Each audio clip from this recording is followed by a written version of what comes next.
যে কাঁঠালের মুচি আর হচ্ছে জলপাই, আর এটা হচ্ছে নাপ্পি, এটা হচ্ছে পুরসে।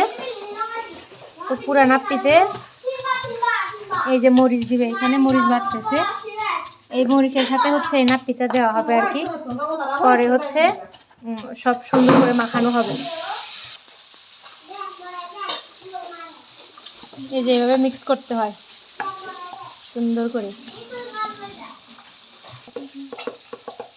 মরিচ আর নাপ্পির সাথে এভাবে মিক্স করব সবটা একটু বেটে বেটে।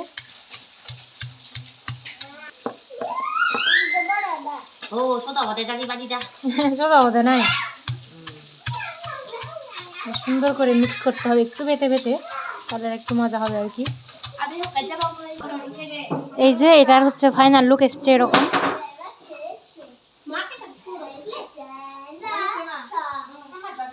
জলপাই আর কাঁঠালের মুচির ভর্তা দারুণ হয়েছে।